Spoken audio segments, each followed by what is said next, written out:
चमकपुर गांव में गोपाल नाम का एक लड़का रहता था। उसकी सौतेली माँ और बाप ने उसे घर से निकाल दिया था। उसकी सौतेली माँ ने सब कुछ अपने और अपने बच्चों के नाम पे कर रखा था और गोपाल को हिस्से के नाम पे 3 गायें दे रखी थी। गोपाल पढ़ा लिखा तो बहुत था, पर नौकरी ना मिलने के कारण उसने सोच लिया था कि वो अब उन तीनों गायें की खूब देख रेख करके उनसे जो दूध मिलेगा उसे बेच के अपना कारोबार चलाएगा।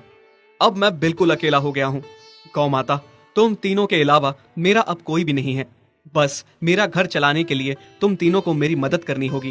तीनों गायें बहुत ही हट्टी कट्टी और जवान थीं और रिश्ते में भी एक दूसरे की बहनें लगती थीं। चंपा, चमेली और मैना। मैना सबसे बड़ी और समझदार गाय थी। चंपा गर्भवती थी और चमेली को अभी अभी बच्चा हुआ था। वो दूध दे रही थी, जिसके दूध को बेच के गोपाल का थोड़ा बहुत घर चल रहा था। पर गोपाल को अब चंपा और मैना पे पूरा भरोसा था कि जब उनका बच्चा हो जाएगा तो वो खूब दूध देने लगेंगी और जिससे उसका कारोबार अच्छे से सेट हो जाएगा। देखा चमेली बहन, हमारे मालिक को कितनी उम्मीदें हैं हम तीनों से। हाँ चंपा, सुना मैंने, मालिक ने हमसे कितनी सारी उम्मीदें लगा रखी हैं।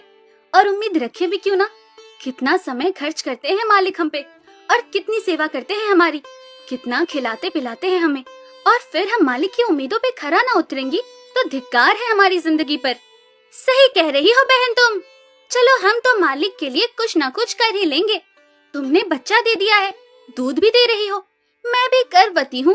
थोड़े दिनों में मैं भी बच्चे को जन्म दे दूंगी, फिर दूध भी देने लगूंगी।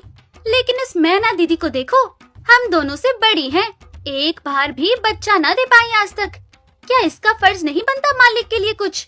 ये तो बड़ी हैं, हमसे ज्यादा इसको मालिक के लिए करना चाहिए था, लेकिन हम छोटी होकर इतना सोच रहे हैं। तुम दोनों ऐसा क्यों कह रही हो? क्या गलत कह रहे हैं हम? सही तो कह रहे हैं। कितने सालों से बांझ पड़ी हो तुम। ऐसा कैसे कह सकती हो तुम? बच्चा देना ना देना मेरे हाथ में थोड़े ना है। मैं भी तो माँ बनना चाहती हूँ ना।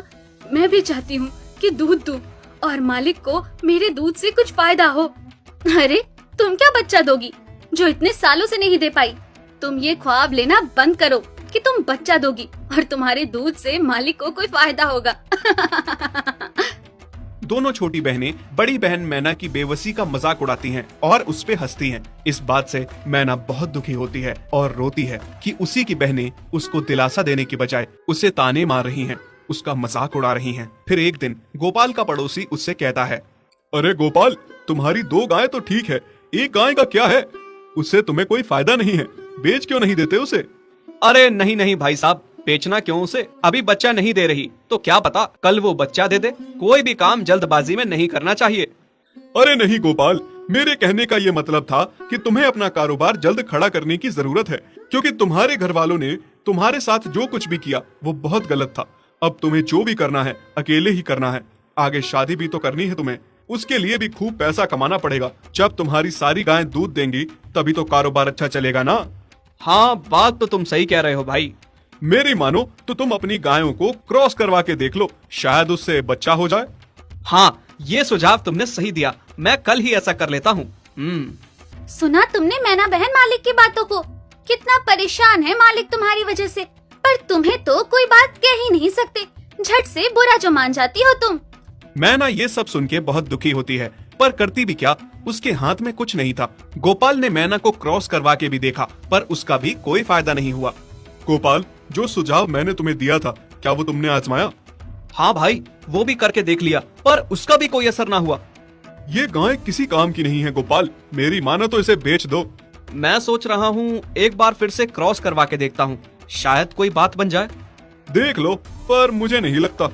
देखा, इन लोगों को भी पता चल गया तुम बच्चा नहीं दे सकती, तुम बांझ ही रहोगी।